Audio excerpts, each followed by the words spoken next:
I could stand to eat a little less. Yeah, I could too. But, you know, when the whole world's going to hell, you may as well grab a bag of Cheetos and watch it burn. That's there's intro number 2. Pistols, prayer, and potluck. This is Armed Lutheran Radio.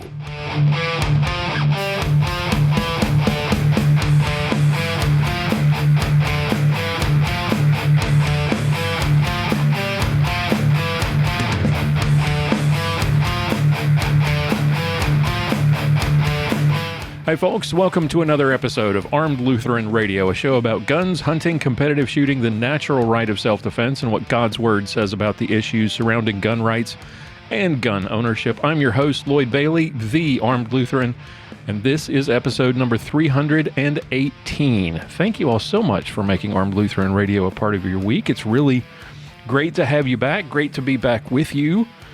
For those of you who are new, welcome aboard. I'm glad you've stumbled upon us, and I hope you will come back. Today, what we have is a variety show episode. What that means is, for those of you who are new, it means we have content from our entire cast of characters, Mia Anstein, Sergeant Bill Sylvia, and the pistol-packing Padre, John Bennett. Sergeant Bill is not able to be with us this week. Hopefully, we'll be able to get back with him soon. Before we get started, though, I do want to give a shout out and a thank you to everyone who makes this show possible, the members of the Reformation Gun Club.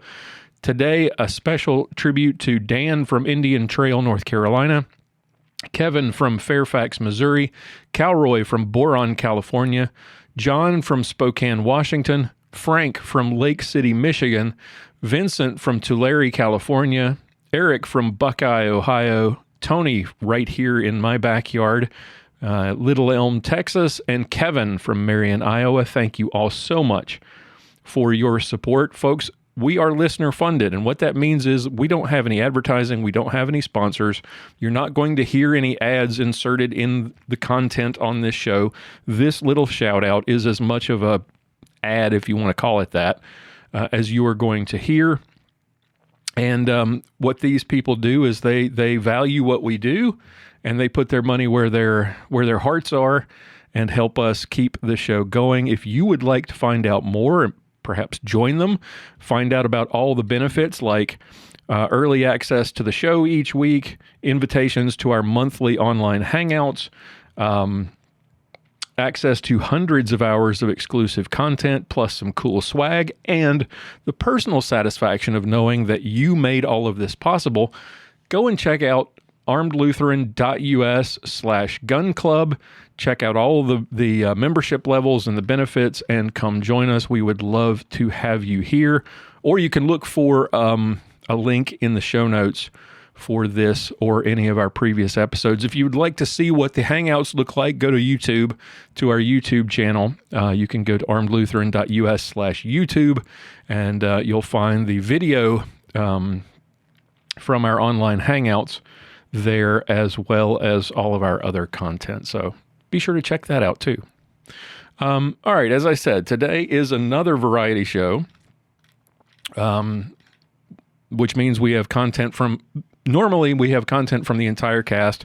Today, that means we have content from most of the cast. We'll have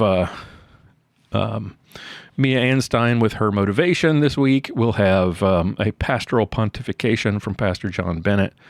And like I said, normally we would have a ballistic minute from Sergeant Bill, but hopefully he will be back with us next time.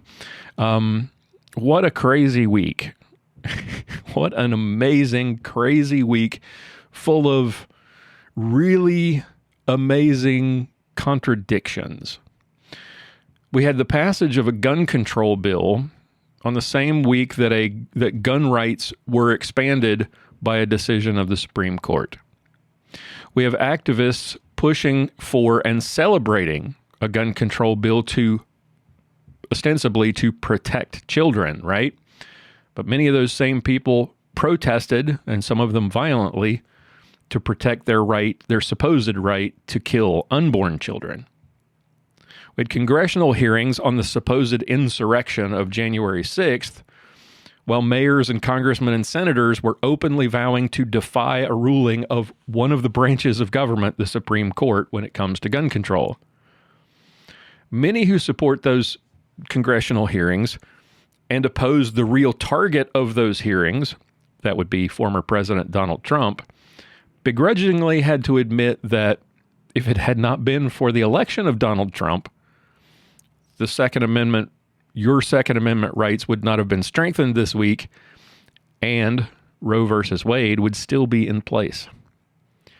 The near total freakout on the left started with the first decision on Thursday, which was New York State Rifle and Pistol Club versus Buren, I think, or Buren, who is the Attorney General, I believe, of New York.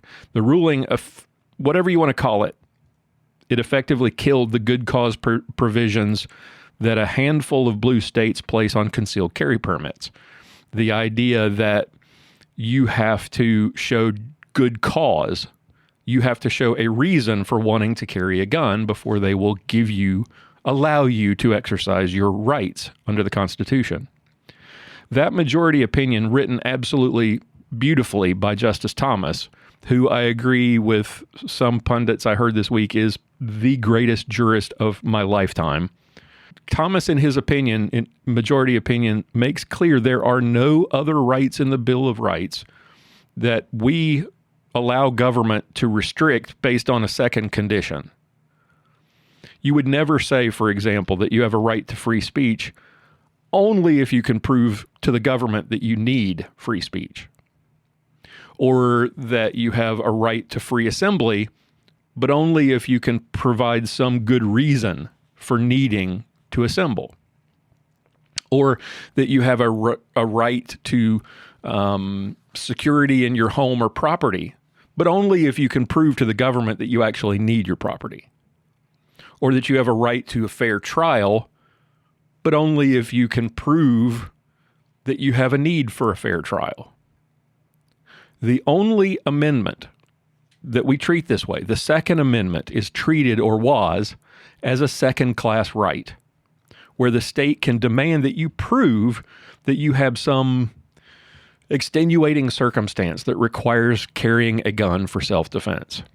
And that is no more, thanks to a 6-3 ruling by the court on Thursday, with all three of the liberal justices dissenting and making no valid arguments in their dissent, except for saying, we don't like guns, guns are bad. And then, before the liberal freakout could get into full throat over your gun rights, the court dropped the mother of all decisions. 49 years in the making, the Dobbs case from Mississippi, where the court ultimately struck down both Casey versus Planned Parenthood and Roe versus Wade. Now, the outcome of that case, you would think this would be kind of anticlimactic because the majority opinion was leaked over a month ago by some disgruntled lefty who hoped that he could, or she, I didn't mean to assume the gender of the disgruntled lefty, but that person was hoping that they could intimidate the court's conservative justices into changing their minds. That if they leak this upcoming opinion, the purpose was to get people riled up and angry and upset so that they would protest, particularly outside of the homes of the justices, which, by the way, is a crime, but which the White House and members of Congress encouraged. That leak and the encouragement of people like Chuck Schumer led one nutcase from California to drive all the way across the country, show up outside the home of Justice Kavanaugh with zip ties and duct tape and knives and a gun, intending to kidnap and kill the justice and maybe even his family if they were there at the time. This tactic was intended to intimidate the justices so they would change their mind and rewrite the ruling. And that tactic appears to have backfired, because not only did the ruling come down as expected, even the notoriously squishy John Roberts voted with the majority, although he did in his weak-kneed concurrence, suggest that maybe there was some middle way that would leave Roe in place, but ultimately he voted with the majority. So the leftist death cult is now in the throes of all-out despair. Pro-infanticide Democrats, and I'm not going to call them pro-abortion because they are pro-killing of children, they are pro-infanticide, and their media talking heads have offered yet another contradiction, calling the decision to strike down Roe v. Wade an attack on or a dark day for women's rights. The contradiction, of course, is that these are the same people who refuse to define exactly what a woman is and will tell you that men can be women. Then, of course, there's the obvious contradiction that most people screaming about the right to abortion, these are not people who are likely to conceive children in the first place, or they already have children, maybe grandchildren of their own. It's striking to see women like Nancy Pelosi, who has glowingly spoken of her own children and grandchildren, reduced to a palsied rage because voters are now going to get to decide if a woman can murder their children in the womb. As I posted on Facebook on Friday, imagine being so angry that it's now less convenient to kill your kids. It's not the end of Roe v. Wade, as wonderful and as amazing and awesome as it is, does not end abortion, despite what you might see or hear from politicians and the media. It just means it's going back to the states, as it should have been. And the final most amazing contradiction in this whole thing is the claim that Roe was overturned by a bunch of backward, intolerant Christians. But it wasn't. Religion is not actually a part of the ruling at all. It's struck down on the basis of the original law being garbage. The original ruling, Roe versus Wade, 49 years ago, was garbage. It has no basis in history. It has no basis in the text of the Constitution. And in the lengthy majority opinion, they go to great length to point that out. And not once do they base their decision on any religion or any religious text. They point out in excruciating detail how this original ruling was created out of whole cloth. It has no basis in history and no basis in the text of the Constitution. And despite that, you get the gibberish mumblings of President Houseplant claiming that this ruling is un-American. It's un-American to reverse terrible laws like we did with Dred Scott. It's un-American to reverse terrible laws that in this case have led to the murder of somewhere near 70 million unborn children. It's un-American to return this issue to the voters to let them decide, because it's totally American for 9 people in black robes to create a law out of whole cloth and impose that standard on the entire nation without the democratic process. Imagine telling George Washington that the sanctity of life is un-American. If you recall, we fought a war for life, liberty, and the pursuit of happiness. But the left today wants to read that as the right to life, so long as that life doesn't interfere with your libertinism and your pursuit of hedonism. Leftism is a religion of contradictions. And make no mistake, it is a religion. It's a religion of self, with government as the intercessor and the guarantor of your salvation. But for all its contradictions, there is one consistent core tenet, and that is death. A willingness to kill anyone who might be an impediment to your happiness. Whether it's the elderly, the unborn, the police, the Trump voter, you, the gun owner, you, the pro-life Christian. Anyone who's willing to assault pro-life Christians for their beliefs, or just pro-life people in general, or to burn down crisis pregnancy centers or a church, is not a person who cares about life. They're not a person who cares about choice, because the only choice that they care about is death. They only care about their lives and their hedonistic pleasures. They are a death cult. So, stay frosty, my friends. The loving and tolerant left has already promised a summer of rage. And the work of saving lives has really only just begun because, like I said, overturning Roe only means that the question is going to return to the states, as it should have. So the real fight to save lives is only just beginning. And it's fitting, I think, that the New York State Rifle Association case and the Dobbs case should come down in the same week. Because as we saw in 2020, the left has no problem with fiery but mostly peaceful protests. So don't be surprised if we see fiery but slightly less peaceful protests in 2022. So let's give thanks to God for this momentous decision. It is an amazing moment. It is maybe the most amazing historical event in our lifetimes. So roll up your sleeves, because this isn't enough. It doesn't stop here. We have to start the hard work of changing the culture, and that work is still ahead of us. Just getting rid of Roe v. Wade is only a start.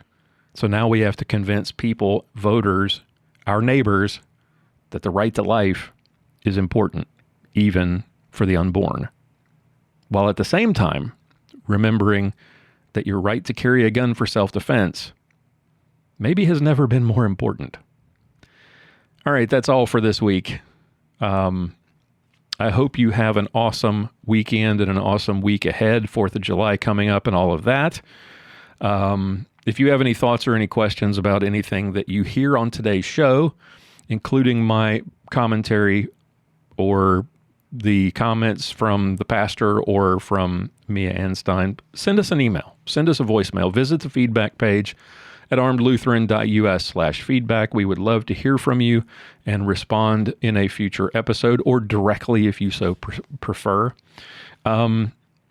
Next week, I think, is probably going to be, because I am going to, even though it is the aforementioned 4th of July weekend, I am working all weekend on a major project that is almost 2 years in the making. That project hopefully will come to a conclusion that weekend, and I will be working throughout. So we may just do a gun club exclusive for next week, or we may end up having to skip. We'll just have to see how things go. So we may or may not have a show next week. We'll see. Stay tuned for that. All right. As I said, it's enough rambling from me. I hope you have an awesome week. Stay safe. Keep praying and enjoy the rest of today's show. And I will talk to you next time. Time now for Mia's Motivations with Mia Anstein. Hey, hi, hello, it's Mia here again. I am so happy to be chatting with you today. I want to talk to you a little about social media and safety. This today does have a little to do with firearms, but also there are some other more important issues. We need to always be cautious on social media platforms, but today I want to specifically visit with you about TikTok. And I know the past president, he cautioned about your data and your identity and stuff like that being stolen, which we all know, I hope you all know, Facebook does that anyway. So if you're using any social media platform, they are monitoring you. Just get that out of the way right off the bat. Anyway, I don't know if any of you are on TikTok or if you have TikTok accounts, but I do have a TikTok account, and I initially started out sharing some videos, just testing it out, seeing how to edit videos and create videos. Then I started trying to create some educational content. And what I have learned over there on the TikTok platform is that if I share firearms, I can potentially be banned. Although I do have older videos that show firearms, as I said, what happened is their algorithm has been learning and they've been adjusting that. And now if I share something with a firearm, it is banned immediately rather than waiting for somebody to view it or someone to report it for an issue.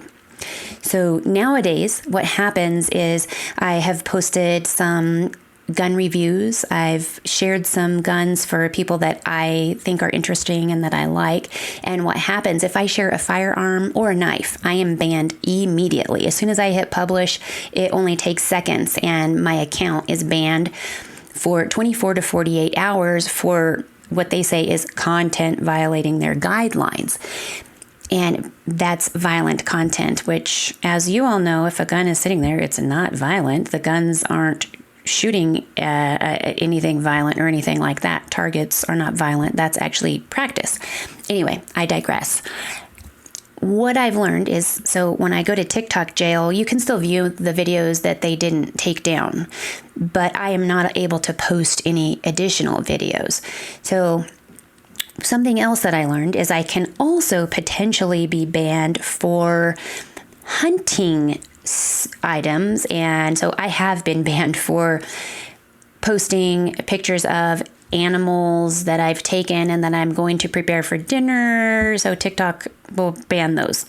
Basically, what I'm sharing with you is that there is a brainwashing of society.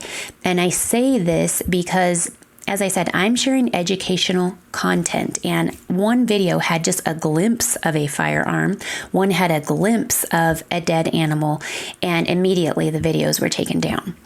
So I don't know how long I've been on TikTok. It's been a while, but I'm bringing up the brainwashing of society issue because in past Armed Lutheran Radio episodes, I have spoken to you about human trafficking.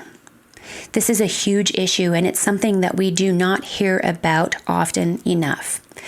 And I will not say for sure if this issue is bigger than the abortion issue. And side note, praise be that the Supreme Court of the United States overturned Roe v. Wade. I can't tell you how elated I was when I heard that from my pastor, but it just brought tears to my eyes. Anyways, this issue of human trafficking is one that we rarely hear about. And why I'm bringing up the human trafficking and TikTok simultaneously is that what I have learned surfing around on there is that there are videos of young people. Some of them are male and some are female. And I say male and female because those are the only biological ones that make sense. So male and female. But these young people, they're on there and there are pornographic videos on this TikTok platform. Some of them are just very scantily clad, but mostly nude, and they are shaking their money makers and dancing to music.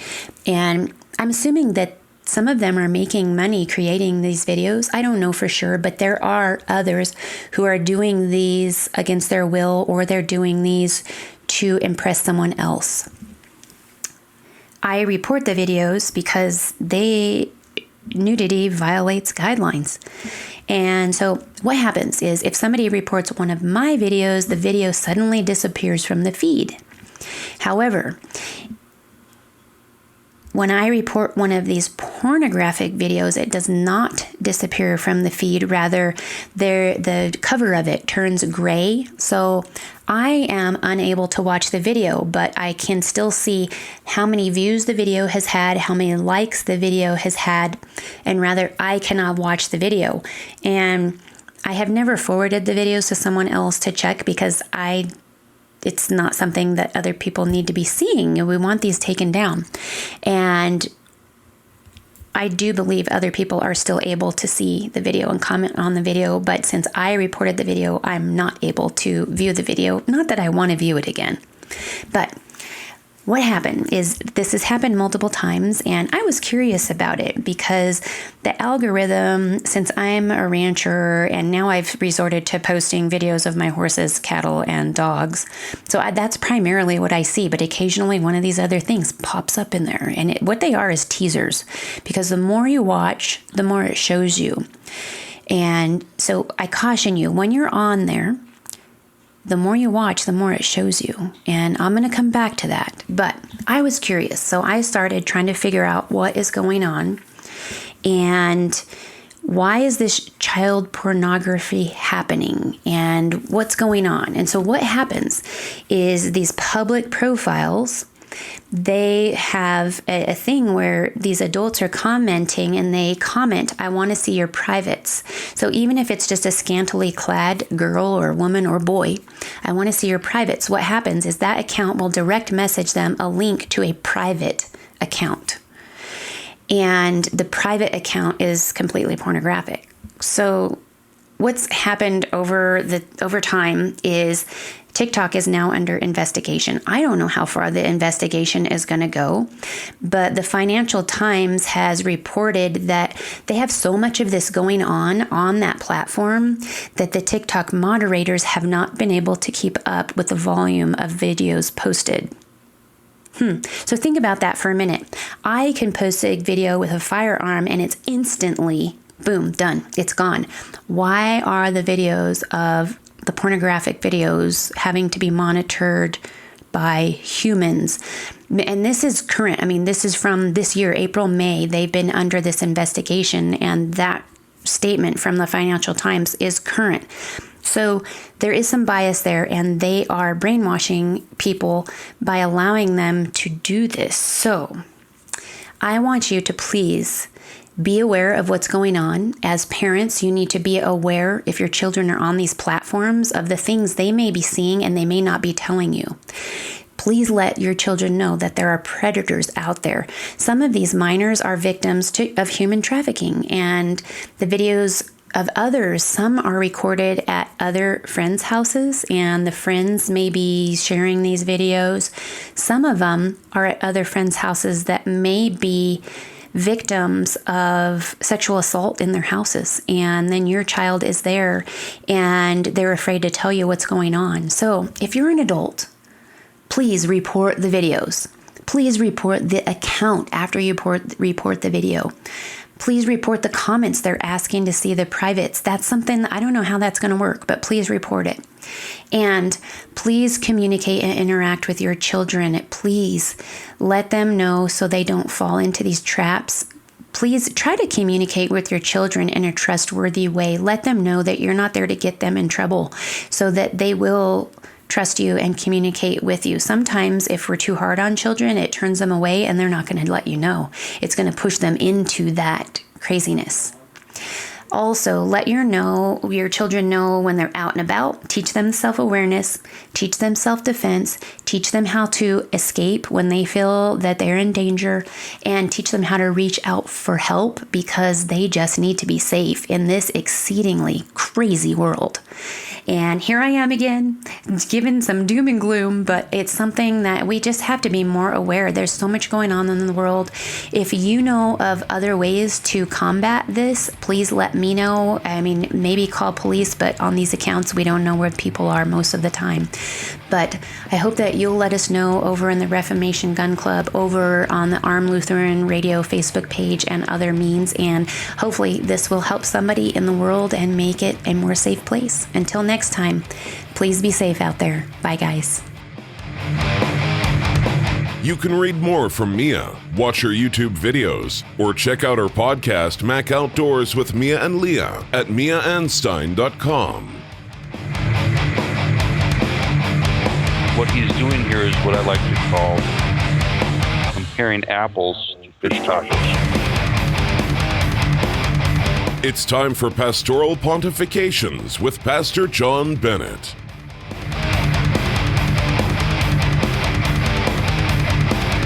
Hello, folks. Welcome to another segment of Pastoral Pontifications. This is the pistol-packing Padre, Pastor John Bennett, here to do a little pontificating. Now, St. John's Willow Creek, it's a church located within the Minnesota South District of the Lutheran Church Missouri Synod. And just recently, our district held our triennial convention. Now, I don't think anybody really enjoys these things. I personally refer them to the triennial waste of time and money. These are never very much fun, and they really tend to expose the political underbelly of the Lutheran Church Missouri Synod, which really isn't too pleasant to gaze upon. Now, this convention, however, unlike previous conventions that I have experienced, went rather well. The outcomes for the elections, for the resolutions, for the most part, of course, there were some exceptions, and perhaps that's just a matter of personal opinion, but everything seemed to go quite well, all things considered. Now, of the resolutions that were passed, the one that would be considered the most controversial, not necessarily from a scriptural position or a church position, but perhaps seen as controversial by the world, was a resolution condemning critical race theory. Unfortunately, I don't have the text of the resolution directly before me because it was provided to us in an electronic form, and that link no longer exists on the district website, unfortunately. But in essence, this resolution had a phrase in there that more or less stated that we reject critical race theory where it is contradictory or incompatible with the gospel, with Holy Scripture, something to that effect. Now, I was thinking to myself, that language isn't quite strong enough. I was considering going to the microphone and offering an amendment to that.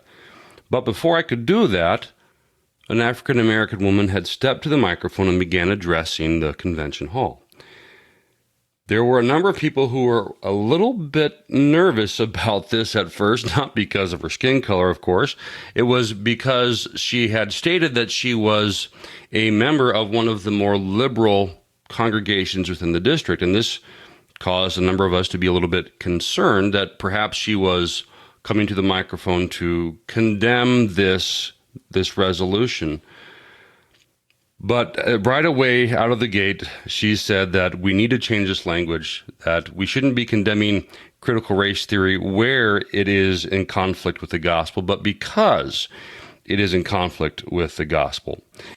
She then went on to say that critical race theory doesn't care about people who look like her. They don't do anything to benefit her life, to change her circumstances. It was a thorough repudiation of this Marxist ideology, and the entire convention hall applauded her as she finished her remarks. That resolution was adopted with the amended language, and I consider that moment to be one of the highlights of the convention. Leading up to the convention, I admit that I was rather apprehensive. There's a district pastor email list, and there was an individual going on that email list about how we need to vote against this resolution, that this is going to draw the kind of unwanted attention that everyone fears, where it's going to have all the secularists coming after us and creating bad press and the kind of attention that we just don't want. Now, fortunately, those comments didn't seem to be well received. There were a few that seemed to lend a sympathetic voice to that. But the reason that I'm focusing on this today, just in case you were wondering what this has to do with Armed Lutheran Radio, is that there seems to be this tendency in us to want to shy away from those kinds of difficult conversations and those public statements that might draw the unwanted ire and condemnation and hatred from the world. We should never, ever be bullied into silence out of fear of what might happen as a result. We have to be faithful. We have to faithfully advocate for the rights that we have, whether it is our First Amendment rights, whether it is advocating against an evil ideology like critical race theory, or whether it is advocating for the right to self-defense, the right to keep and bear arms as guaranteed by the Second Amendment of the Constitution of the United States. Now, I have to admit for myself that all too often, especially when it comes to things like social media, where I see something that I don't like, that's antithetical to liberty, that's antithetical to the gospel, that, in times past, I would jump right on there, I would get into the argument, and sometimes I wouldn't be quite as kind as I ought to have been. But in recent months and within the last year or so, I find myself just scrolling right on by. Sometimes if I'm so annoyed, I might click on the person and ignore them for a while, unfollow them, whatever the term may be. But is that always the best solution? Now, when it comes to social media, perhaps that's the right approach. I don't know. Personally, it seems that anytime you get into an argument on Facebook, all it does is make people more angry and more certain of their convictions. But when it comes to our interpersonal relationships with other people, we have a responsibility as Christians, as advocates of liberty, as supporters of the Second Amendment, to speak the truth, to do so in a way that convinces those that disagree with us of the validity of our arguments, even if it is just to open the door of their human reasoning a crack to allow ideas that they have not considered in the past to enter into their minds, that they might contemplate that and perhaps be persuaded by our advocacy. In thinking of this, I'm reminded of what St. Paul writes in Ephesians chapter 4. Now, in these verses, Paul is talking about the various roles that Christ has appointed to people within the church, but there's a broader application that we can consider for our subject today. First, after he speaks of these different roles, Paul also mentions that the purpose of this is for unity. He speaks of unity of the faith and of the knowledge of the Son of God. Now, we can say how that is a very laudable thing when it comes to the church condemning heresies, condemning wicked ideologies like critical race theory and the like. We can also say that this applies to our Second Amendment advocacy as those who uphold the right to keep and bear arms, that we ought to be united in one voice. We see a lot of politicians that have been a little weak-kneed in this, that have been willing to compromise. And as we know, when it comes to gun rights and as it comes to these gun control laws, that one compromise leads to another, and it's nothing more than a gradual erosion of our rights. So first, I would say that regardless of where we fall in the spectrum of the different roles of advocacy that we may have, whether you do that as a professional, whether, I think of Mia Anstein, who has gone to D.C. on numerous occasions and testified before Congress, or whether it is just having conversations with your neighbor who may not agree with you, may not vote like you or think like you, that we all have to be united in our message, that the purpose of this is so that we have, number one, the ability to defend our lives, defend the lives of our loved ones, the lives of our neighbors, as well as the ability of what the Second Amendment was written for in the first place, to stand against a tyrannical government. Paul goes on later, and this is around verse 15, where he's talked about these various roles. He says, speaking the truth in love. That in all of our disagreements, our debates, anything where we are discussing these matters with those who disagree with us, we're never going to get anywhere in our arguments unless we are speaking the truth in love. Unless we are speaking in a way that is respectful, that is not belligerent, that lacks the use of profanity, of hurtful language, because when that happens, it only makes our opponents hate us even more.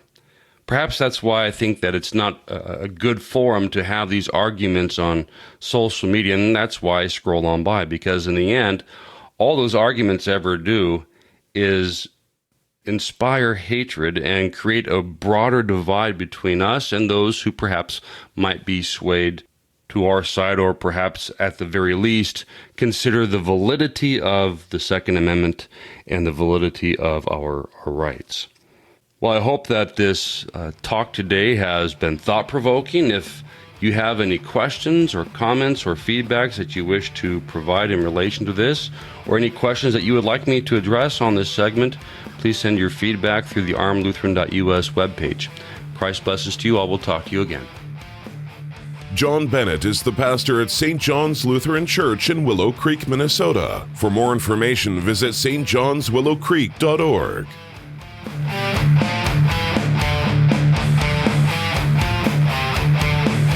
For show notes, be sure to visit our website at www.armedlutheran.us. Check out the Facebook page, The Armed Lutheran, or join our Facebook group, Fans of Armed Lutheran Radio.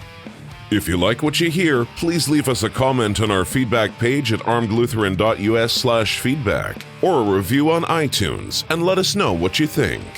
Thank you for listening to Armed Lutheran Radio. a member of the Self Defense Radio Network.